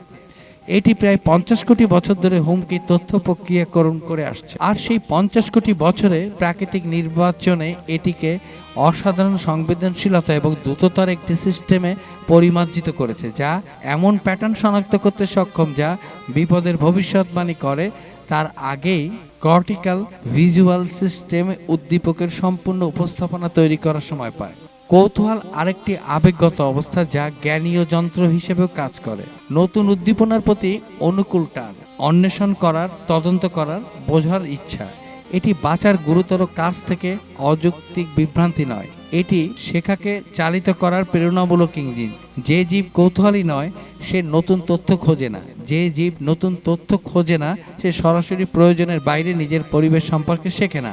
আর সীমিত পরিবেশগত জ্ঞান সম্পন্ন একটি জীব পরিবর্তনশীল পরিস্থিতি এবং অভিনব চ্যালেঞ্জের পৃথিবীতে ততটা সুস্থ নয় যতটা সক্রিয় অন্বেষণের মাধ্যমে বিশ্বের বিস্তৃত ও নমনীয় বোধ তৈরি করেছে এমন একটি জীব। তাহলে কৌতূহল বিবর্তিত হয়েছে কারণ এটি অভিযোজনমূলক ছিল। যেসব জীব নতুন উদ্দীপনার প্রতি টান অনুভব করত, যারা একটি ধাঁধার সমাধান বা নতুন কিছু আবিষ্কারের সন্তুষ্টির মতো কিছু অনুভব করত, তারা অকৌতূহলী জীবের চেয়ে বেশি ভ্যারিড ডোমেনে আরও নমনীয় প্রয়োগযোগ্যতা সহকারে বেশি শিখত। প্রাকৃতিক নির্বাচন কৌতূহলের অনুভূত অভিজ্ঞতা তৈরি করেছে কারণ সেই অভিজ্ঞতা যা আচরণকে উদ্বুদ্ধ করত, অন্বেষণ, তদন্ত, সক্রিয় তথ্য অন্বেষণ, তা প্রজন্মের প্রজন্ম বাঁচার সুবিধা তৈরি করে। এবার আসা যাক আসক্তি বা অ্যাটাচমেন্ট। সম্ভবত স্তন্যপায়ী ভাণ্ডারের সবচেয়ে সামাজিকভাবে পরিণতিপূর্ণ আবেগগত সিস্টেম। স্তন্যপায়ী মা ও তার বাচ্চার মধ্যে বন্ধন নিউরোকেমিক্যালিকভাবে অক্সিটোসিন, ভ্যাসোপ্রেসিন এবং ডোপামিন ও অন্যান্য আণবিক সংকেতের মাধ্যমে মধ্যস্থতা প্রাপ্ত। এটি বাঁচার কঠিন যন্ত্রের উপর একটি নরম সংযোজন নয়, এটি সেই প্রক্রিয়া যার মাধ্যমে জটিল স্তন্যপায়ীদের দীর্ঘায়িত বিকাশকাল সম্ভব হয়। একটি মানব শিশু জন্মের পর বছর ধরে অসহায় থাকে, যে মস্তিষ্ক শেষ পর্যন্ত ভাষা, বিমূর্ত চিন্তা এবং সাংস্কৃতিক সমন্বয়ের ক্ষমতা সম্পন্ন হবে, তার সম্পূর্ণ সক্রিয় হতে 1.5 দশকের সুরক্ষিত বিকাশ প্রয়োজন। সেই সুরক্ষিত বিকাশের জন্য প্রয়োজন পরিচর্যাকারী যারা শক্তিশালী, অবিরাম, উল্লেখযোগ্য ব্যক্তিগত মূল্যে তা প্রদানে অনুপ্রাণিত। আসক্তি সেই প্রেরণামূলক সিস্টেম যা এই বিনিয়োগ সম্ভব করে। এটি ছাড়া মানব জ্ঞানীয় ক্ষমতা এবং উৎপাদনকারী দীর্ঘায়িত স্নায়বিক বিকাশ ঘটাতে পারত না। আর শোক একটি আসক্তির বন্ধন হারানোর আবেগগত প্রতিক্রিয়া, প্রয়োজনীয় ছায়া। আপনি একটি স্নায়ুতন্ত্র তৈরি করতে পারেন না যা নির্দিষ্ট সম্পর্কে গভীর বিনিয়োগকে অনুপ্রাণিত করে। সেই সম্পর্কগুলোর ক্ষতি হলে সাড়া দেওয়ার একটি সিস্টেম তৈরি না করেও। শোকের যন্ত্রণা বিবর্তনগত ভুল নয়, এটি এমন একটি স্নায়বিক স্থাপত্য থাকার মূল্য যা গভীর সামাজিক বন্ধনের অনুমতি দেয়। যেসব সামাজিক গোষ্ঠীতে সহযোগিতা এবং সাংস্কৃতিক সঞ্চয় সম্ভব হয় এবং সেখানে মানব বুদ্ধিমত্তা বিবর্তিত হয়েছে। দামেশিও এলিয়টের সাথে যে কাজ করেছিলেন তা কি প্রকাশ করছে এবং পরবর্তী দশকের গবেষণায় আবেগজনিত স্নায়ুবিজ্ঞানে তা নিশ্চিত বা বিস্তৃত করেছে তা হলো আবেগীয় মস্তিষ্ক কোনো আদিম ধ্বংসাবশেষ নয় যা যুক্তিবাদী জ্ঞানের দ্বারা অতিক্রম করার অপেক্ষায় আছে। এটি জ্ঞানীয় সিস্টেমের একটি অঙ্গীভূত উপাদান। লিম্বিক কাঠামোগুলো যা আবেগ তৈরি করে সেগুলো কর্টিক্যাল কাঠামো থেকে পৃথক নয় যা যুক্তি তৈরি করে। তারা তাদের সাথে ঘনভাবে আন্তঃসংযুক্ত, অবিরত সংকেত বিনিময় করে, অবিরত একে অপরের আউটপুটকে প্রভাবিত করে। অনুমতি আর চিন্তার মধ্যে সীমানাটি পুরনো ও নতুনের মধ্যে, যা অযৌক্তিক ও যুক্তিবাদীর মধ্যে কোনো সীমানা নয়। এটি একটি সীমানা যা স্নায়বিক স্তরে সত্যি বিদ্যমান নেই। স্তন্যপায়ী মস্তিষ্কের প্রাচীন আবেগীয় সিস্টেমগুলো যেমন ভয় সার্কিট, পুরস্কার সার্কিট, আসক্তি সার্কিট, কৌতূহল সার্কিট, বুদ্ধিমত্তার এটি কোনো বাধা নয়। এগুলি প্রেরণামূলক অবকাঠামো যা ছাড়া বুদ্ধিমত্তার কোনো দিক নেই, কোনো উদ্দেশ্য নেই এবং তার নিজের বিতর্ক শেষ করার কোনো উপায় নেই। এগুলি গভীর অর্থে বুদ্ধিমত্তা, যার জন্য কারণ একটি মস্তিষ্ক যে সব কিছু সম্পর্কে যুক্তি করতে পারে কিন্তু কিছুই সম্পর্কে চিন্তা করে না, তা বুদ্ধিমত্তার আরও উন্নত রূপ নয়। এটি এলিয়ট এর হৃদয় বিদারক যে স্পষ্টতার সাথে যা দেখিয়েছিল একটি ভাঙা মস্তিষ্ক। বিবর্তন স্নায়ুবিজ্ঞানের অনেক আগে এটি বুঝেছিল। এটি আবেগীয় সিস্টেমগুলো প্রথমে তৈরি করেছিল কর্টেক্স আবির্ভাবের কয়েকশো মিলিয়ন বছর আগে। আর যখন কর্টেক্স এলো, যখন বিমূর্ত যুক্তি, নমনীয় পরিকল্পনা, ভাষা এবং সংস্কৃতির ক্ষমতা আবির্ভূত হলো, তখন এটি আবেগীয় সিস্টেমগুলোকে প্রতিস্থাপন করলো না, এটি তাদের সাথে যুক্ত হলো, এগুলোকে তার ভিত্তি হিসেবে ব্যবহার করলো, তাদের প্রেরণামূলক স্থাপত্য ধার করলো এবং সেগুলোকে এমন ক্ষেত্রে প্রসারিত করলো যা প্রাচীন লিম্বিক সিস্টেম কখনো কল্পনাও করতে পারেনি। ফলাফলটি হলো আপনি একটি প্রাণী যে একই সাথে মহাবিশ্বের উৎপত্তি সম্পর্কে যুক্তি করতে পারে এবং হারানো কোনো কিছুর জন্য মন খারাপ অনুভব করতে পারে। একটি প্রাণী যে দশক পরিকল্পনা করতে পারে এবং একটি গান শুনে পথচ্যুত হতে পারে যা তাকে কাউকে মনে করিয়ে দেয়, এবং একটি প্রাণী যার সবচেয়ে উন্নত জ্ঞানীয় অর্জন, তার বিজ্ঞান, তার শিল্প, তার নৈতিক দর্শন, তার সাহিত্য, সবই তাদের প্রেরণামূলক উৎস, আবেগীয় সিস্টেমের প্রকার, যা প্রথম স্তন্যপায়ীদের যৌবনের সময় পুরনো ছিল। এটি একটি বিরোধিতা নয়, এটি স্থাপত্য। আর আপনি যখন এটি পুরোপুরি বোঝেন তখন এটি বিবর্তনের ৮০ কোটি বছরের উৎপাদিত সময়ের সুন্দর জিনিসগুলোর একটি, যা আমাদের প্রশ্নটিতে নিয়ে আসে যা এই গল্পের দ্বিতীয় অধ্যায়কে তাড়া করে, কিভাবে একটি মস্তিষ্ক যা বাঁচার জন্য তৈরি, খাদ্য খোঁজার, শিকারি এড়ানো, ভৌত পরিবেশে চলাচল করা, সেটি গণিত এবং নিজের উৎপত্তি সম্পর্কে বিস্ময়ের মতো কাজে সক্ষম একটি মস্তিষ্কে পরিণত হলো। উত্তর শুরু হয় মানুষ বা নরপশু দিয়ে নয়, বরং এমন কিছু দিয়ে যা বাইরে থেকে দেখলে আরও নম্র মনে হয়। এটি শুরু হয় সামাজিকতা দিয়ে, মেরুদণ্ডী বিবর্তনের গভীর ইতিহাসের কোথাও এবং বিশেষ তীব্রতায় সেই বংশধারাগুলোতে, যা শেষ পর্যন্ত স্তন্যপায়ী ও পাখি তৈরি করবে। স্নায়ুতন্ত্রের উপর এক নতুন ধরনের নির্বাচনী চাপ কাজ করতে শুরু করে। ভৌত পরিবেশে চলাচলের চাপ নয়, বরং সামাজিক পরিবেশে চলাচলের চাপ। একটি গোষ্ঠীতে বাস করার চাপ, যেখানে আপনার বাঁচা নির্ভর করতে শুধু খাবার খোঁজার এবং শিকারি এড়ানোর ক্ষমতার উপর নয়, বরং সম্পর্ক ট্র্যাক করার, অন্যদের আচরণ ভবিষ্যৎবাণী করার, মিত্রতা পরিচালনা করার, প্রতারণা শনাক্ত করার এবং একটি জটিল সামাজিক শ্রেণীবিন্যাসের মধ্যে নিজের অবস্থান বজায় রাখার ক্ষমতার উপর, যা নিজেই ক্রমাগত পরিবর্তনশীল। এটি সামাজিক মস্তিষ্ক অনুকল্প, সোশ্যাল ব্রেইন হাইপোথিসিস, এবং এটি গত 3 দশকে বুদ্ধিমত্তা অধ্যয়নে উদ্ভূত সবচেয়ে গুরুত্বপূর্ণ ধারণাগুলোর একটি। এটি সবচেয়ে পূর্ণরূপে বিকাশ করেছিলেন ব্রিটিশ নৃতত্ত্ববিদ রবিন ডানবার, নরপশুদের পর্যবেক্ষণ থেকে কাজ করে। আর এর কেন্দ্রীয় দাবিটি যথেষ্ট সংজ্ঞা বিরোধী, যে স্পষ্ট করে বলা মূল্যবান নরপশুদের এবং সম্ভবত আরও বিস্তৃতভাবে সামাজিক স্তন্যপায়ী এবং পাখিদের বৃহৎ ও জটিল মস্তিষ্কের বিবর্তনের পিছনে চালিকা শক্তি ছিল ভৌত পরিবেশের জটিলতা নয়, বরং সামাজিক পরিবেশের জটিলতা। যে সমস্যা সমাধানে আরও বেশি স্নায়বিক হার্ডওয়্যারের প্রয়োজন হচ্ছিল তা ছিল জটিল ভূদৃশ্যে খাদ্য খোঁজা নয়, বরং অন্যান্য মনের বোঝাপড়া। ভাবুন, একটি জটিল নরপশু সামাজিক গোষ্ঠীতে নেভিগেট করতে কি লাগে। আপনাকে জানতে হবে কে প্রভাবশালী আর কে অধীনস্থ। আপনাকে মিত্রতা ট্র্যাক করতে হবে, কে কার সাথে মিত্র আর সেই মিত্রতা কতটা স্থিতিশীল। আপনাকে অতীতের মিথস্ক্রিয়তা মনে রাখতে হবে, কে আপনাকে সাহায্য করেছে, কে বিশ্বাসঘাতকতা করেছে, আর কার কাছে আপনার অনুগ্রহ আছে। আপনি কার কাছে অনুগ্রহী। আপনাকে আচরণ ভবিষ্যৎবাণী করতে হবে। আমি যদি এটি করি তবে সেই ব্যক্তি কিভাবে সাড়া দেবে, আর সেই সাড়া অন্যান্য দর্শকের সামনে আমার অবস্থানকে কিভাবে প্রভাবিত করবে। আপনাকে অন্যান্য ব্যক্তির মনকে মডেল করতে হবে। তারা শুধু কি করছে তা নয়, বরং তারা কি জানে, কি চায়, কি ইচ্ছা করে এবং কি ভাবে। এই শেষ ক্ষমতাটির জ্ঞানীয় বিজ্ঞানে একটি নাম আছে, থিওরি অব মাইন্ড, এবং এটি যুক্তিযুক্তভাবে সবচেয়ে জ্ঞানীয়ভাবে চাহিদা সম্পন্ন কাজ যা যে কোনো প্রাণীর মস্তিষ্ক নিয়মিত করে। কারণ অন্য একটি মনকে মডেল করার জন্য প্রয়োজন একটি অভ্যন্তরীণ উপস্থাপনা তৈরি করা, এমন এক বিশ্বের যা আপনি সরাসরি পর্যবেক্ষণ করতে পারেন না।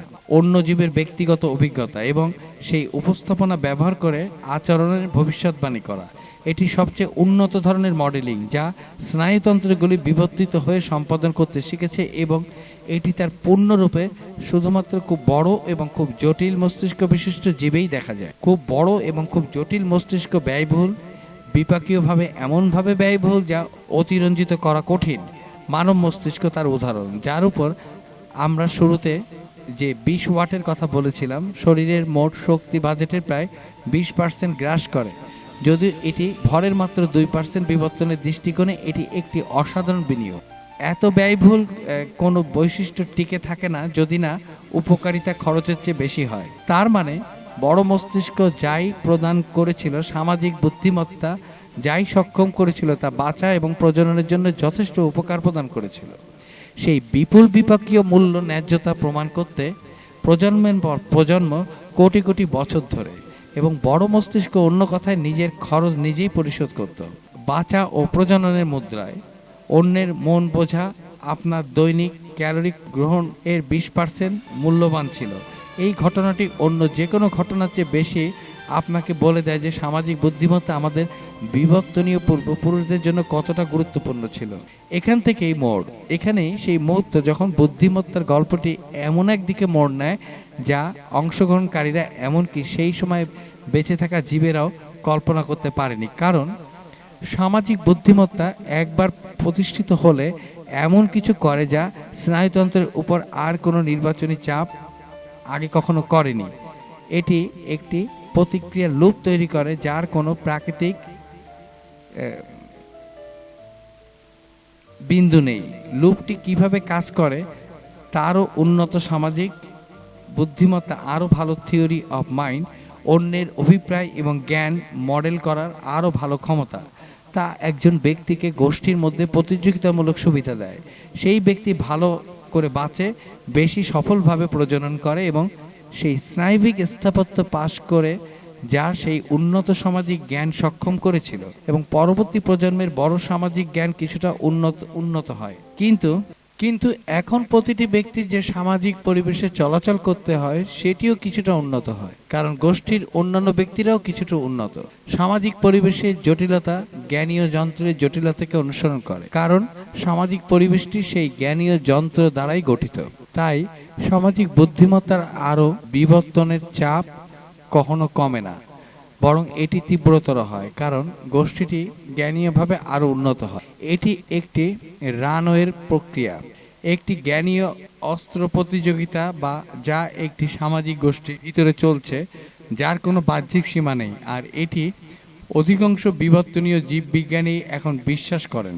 গত ৩০ লাখ বছরে, ৩০ কোটি বছর নয়, ৩০ লাখ বছরে মানব মস্তিষ্কের আকার ৩ গুণ হওয়ার একটি গুরুত্বপূর্ণ ব্যাখ্যা, এবং ভূতাত্ত্বিক পরিভাষায় এটি বিস্ময়কর। বিবর্তনীয় পরিভাষায় এটি প্রায় নজিরবিহীন। সামাজিক মস্তিষ্ক অনুকম্প মানব জ্ঞানীয় বিবর্তনের সবকিছুর ব্যাখ্যা করে না।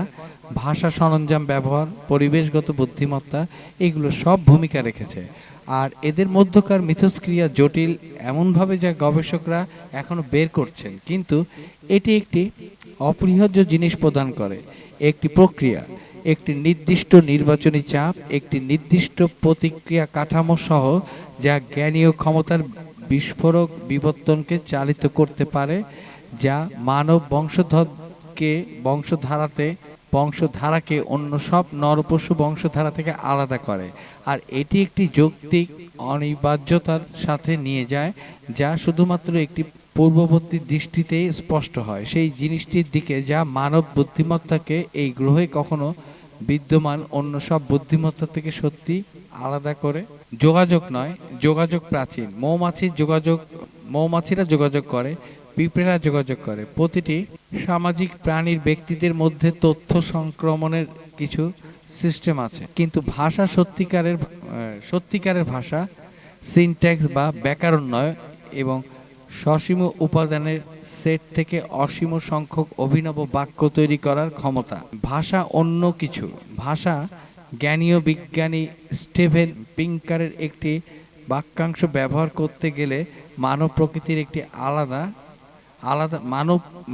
প্রকৃতির একটি জানালা, তবে এটি জানালার চেয়েও বেশি। এটি একটি ত্বরক বা অ্যাঞ্জেলারেন্ট। এটি সেই জিনিস যা মানব সামাজিক বুদ্ধিমত্তাকে একটি শক্তিশালী কিন্তু শেষ পর্যন্ত স্থানীয় ঘটনা থেকে এমন কিছুতে পরিণত করেছে যা প্রজন্মের পর প্রজন্ম ধরে সঞ্চিত হয়েছে। কারণ ভাষা এমন কিছু করে যা অন্য কোনো যোগাযোগ ব্যবস্থা করতে পারে না। এটি একটি মনের বিষয়বস্তুকে যুক্তিসঙ্গত বিশ্বস্ততার সাথে আরেকটি মনের মধ্যে সঞ্চারিত করতে সাহায্য করে। শুধু আবেগীয় অবস্থা নয়, শুধু তাৎক্ষণিক অভিপ্রায় নয়, শুধু কাছে থাকা শিকারী সম্পর্কে সতর্কতা নয়, বরং জটিল চিন্তার বিমূর্ত বিষয়বস্তু, ধারণা, পরিকল্পনা, আপনার জন্মের আগে ঘটে যাওয়া কোনো ঘটনার স্মৃতি, আপনার মৃত্যুর পরে ঘটবে এমন কোনো ঘটনার ভবিষ্যৎবাণী। ভাষার আগে প্রতিটি ব্যক্তিকে নিজের ব্যক্তিগত অভিজ্ঞতা বা অন্যদের সরাসরি পর্যবেক্ষণ থেকে শিখতে হতো। জ্ঞান ছিল স্থানীয়, এটি ব্যক্তির মস্তিষ্কে বাস করত, আর যখন সেই মস্তিষ্ক মারা যেত, জ্ঞানও তাদের সাথে মারা যেত। ভাষার পরে জ্ঞান সঞ্চিত হতে পারে। একটি প্রজন্ম আগের প্রজন্ম যা শিখেছিল তার উপর ভিত্তি তৈরি করতে পারে, অন্তর্দৃষ্টির সময় ধরে সংরক্ষিত হতে পারে, প্রজন্ম ধরে পরিমার্জিত হতে পারে, অভিনব উপায় সংযুক্ত হতে পারে। জ্ঞানের সাংস্কৃতিক সঞ্চয় সম্ভব হয়ে ওঠে, আর সাংস্কৃতিক সঞ্চয় এক ভিন্ন ধরনের বিবর্তন, জিনগত বিবর্তনের চেয়েও কয়েক মাত্রা দ্রুততর। সহস্রাব্দের পরিবর্তে বছরেই অভিযোজন তৈরি করতে সক্ষম একটি প্রজাতি ও তার পরিবেশের মধ্যে সম্পর্ক রূপান্তর করতে সক্ষম এমন এক সময় সীমায় যা একা জীববিজ্ঞানে কখনো অর্জন করতে পারত না। এই কারণে মানুষ ব্যতিক্রমী, কারণ আমরা কাঁচা গণনামূলক অর্থে প্রতিটি প্রাণীর চেয়ে স্মার্ট বলে নয়, কারণ আমাদের নিউরন ভালো বা মস্তিষ্ক বেশি দক্ষভাবে সংগঠিত বলে নয়, বরং কারণ ভাষা আমাদের বিবর্তনের একটি রূপ, সাংস্কৃতিক বিবর্তন অ্যাক্সেস দিয়েছে যা অন্য কোনো প্রজাতি অনুরূপ মাত্রায় কাজে লাগাতে পারেনি। গত 1,00,000 বছরে মানব সংস্কৃতিতে সঞ্চিত জ্ঞান এমন এক তথ্যগত সম্পদ যা কোনো একক মস্তিষ্কে এক জীবনে তৈরি করতে পারত না। আজ বেঁচে থাকা প্রতিটি মানুষ খুব বাস্তবিক অর্থেই তাদের আগে আসা প্রতিটি মানুষের সঞ্চিত বুদ্ধিমত্তার উপর চলে।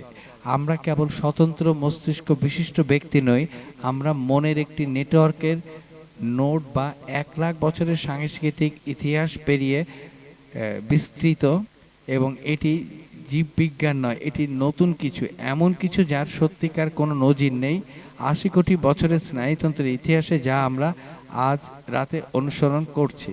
আর এখানেই সেই জিনিস যা আপনাকে থামিয়ে দেয়। যদি আপনি যথেষ্টক্ষণ ভাবেন যে মনের নেটওয়ার্কটি জানতো না যে এটি এই দিকে নির্মাণ করছে, সেখানে কোনো অভিপ্রায় ছিল না, কোনো পরিকল্পনা ছিল না, কোনো মুহূর্ত ছিল না যখন প্রাকৃতিক নির্বাচন সিদ্ধান্ত নিল যে ভাষা ও সংস্কৃতি লক্ষ্য।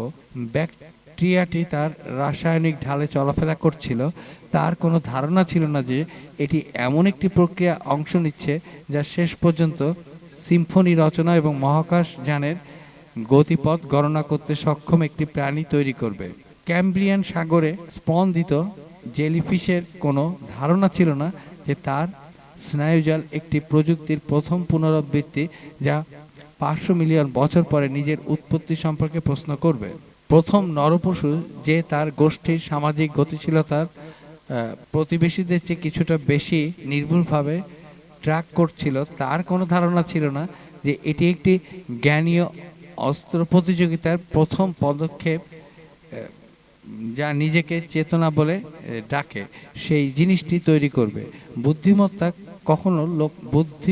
কখনো লক্ষ্য ছিল না, এটি সবসময় ছিল পরবর্তী সমস্যার সমাধান, রাসায়নিক চালে নেভিগেট করার সমস্যা, ত্রিমাত্রিক পরিবেশের মধ্য দিয়ে চলার সমস্যা, শিকারীর আগে তাকে দেখার সমস্যা, আপনার সামাজিক গোষ্ঠীর উপর সদস্যরা কি ভাবছে তা বোঝার সমস্যা। প্রতিটি সমাধান নতুন সমস্যা তৈরি করলো, প্রতিটি নতুন সমস্যার জন্য আরো উন্নত সমাধানের প্রয়োজন হলো, আর সমাধানগুলো 80 কোটি বছর ধরে সঞ্চিত হারে এখন আপনার চোখের পিছনে বসে আছে এবং তার নিজের ইতিহাস সম্পর্কে চিন্তা করে, যা আমাদের সেই প্রশ্নে নিয়ে আসে যা আমি শেষ পর্যন্ত সংরক্ষণ করে রেখেছিলাম, কারণ আমি মনে করি এটি বুদ্ধিমত্তার পুরো ইতিহাসের সবচেয়ে গুরুত্বপূর্ণ প্রশ্ন।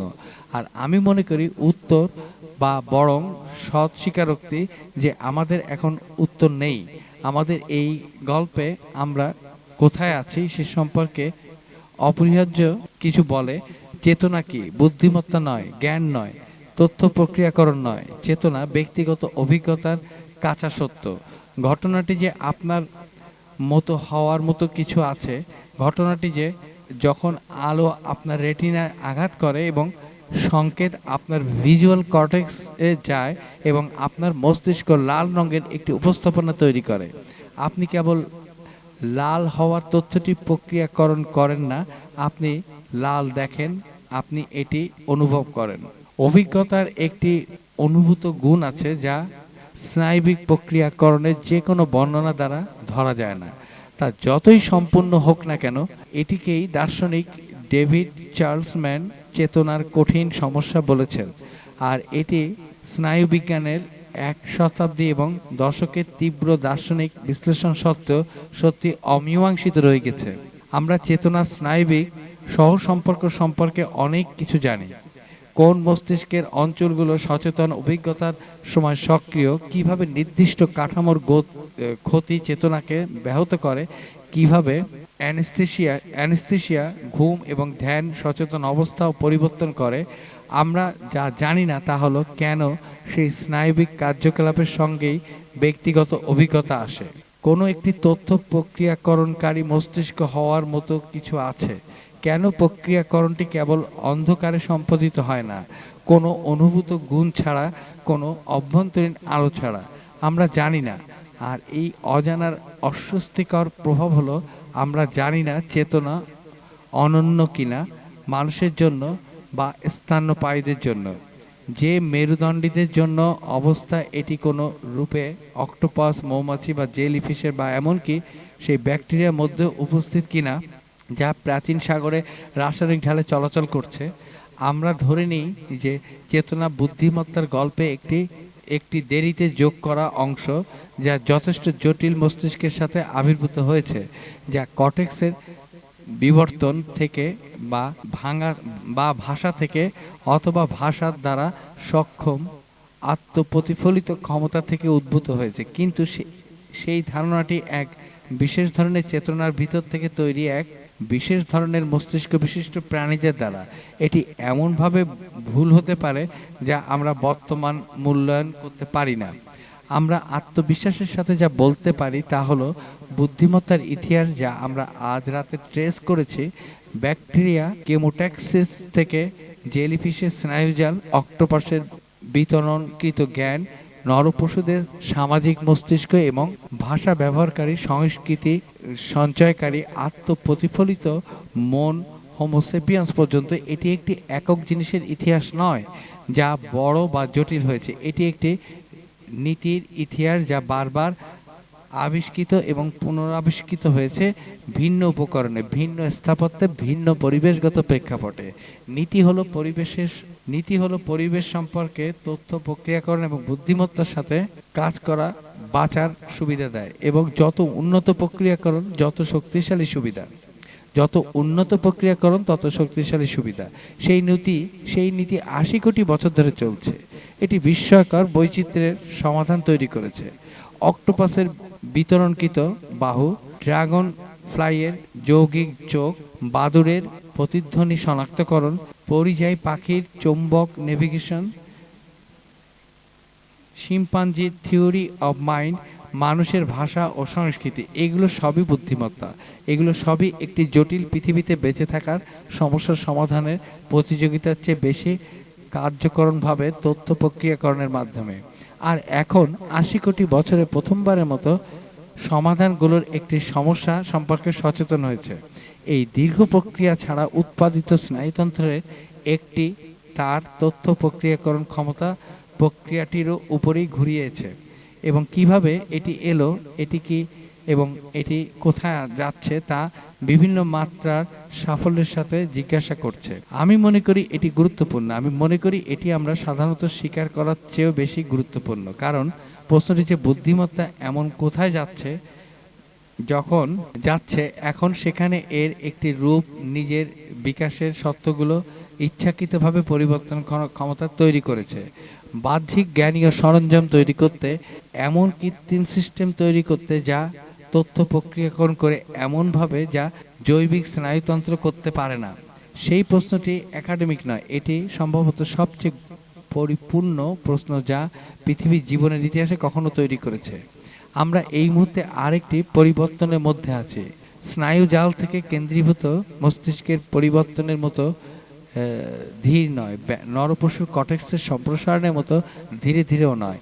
আমরা এমন একটি পরিবর্তনের মধ্যে আছি যা কয়েক দশকের সময়সীমায় ঘটেছে, মিলিয়ন বছরের পরিবর্তে। আমরা জীববিজ্ঞানের বাইরে বুদ্ধিমত্তা তৈরি করছি। আমরা তথ্য প্রক্রিয়াকরণের ৮০ কোটি বছরের প্রকল্পকে সিলিকনের তৈরি উপকরণের সম্প্রসারণ করেছি। কার্বনের পরিবর্তে বিদ্যুতে চালিত, রসায়নের পরিবর্তে এমন গতি ও স্কেল কাজ করতে সক্ষম যা জৈবিক স্নায়ুতন্ত্রের কাছে যেতে পারে না। এর অর্থ কি?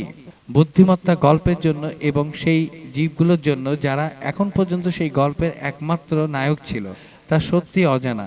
এটি একটি আখ্যানের পরবর্তী অধ্যায় হতে পারে, যা প্রথম ব্যাকটেরিয়াটি প্রাচীন সাগরে চিনির ঢালের দিকে ঘুরে যাওয়ার পর থেকে তৈরি হচ্ছে। এটি সম্পূর্ণ অন্য কিছু হতে পারে, এমন কিছু যা জৈবিক বুদ্ধিমত্তার ৮০ কোটি বছরের ইতিহাস আমাদের ভবিষ্যৎবাণী করতে প্রস্তুত করেনি। ক্যাম্ব্রিয়ান সাগরের জেলিফিশের নরপশু মস্তিষ্কে ভবিষ্যৎবাণী করতে প্রস্তুত ছিল না তার চেয়েও বেশি।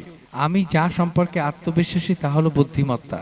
এটি যেখানেই বাস করুক, এটি যেই উপকরণে চলুক, এটি যেভাবেই সংগঠিত হোক না কেন, মহাবিশ্বের একটি দুর্ঘটনা নয়, এটি একটি সাধারণ নক্ষত্রকে প্রদক্ষিণকারী একটি ছোট গ্রহের একটি কৌতুক নয়। এটি কি ঘটে যখন পদার্থ নির্দিষ্ট উপায়ে সংগঠিত হয় এবং যথেষ্ট সময় ধরে প্রাকৃতিক নির্বাচনের চাপের শিকার হয়।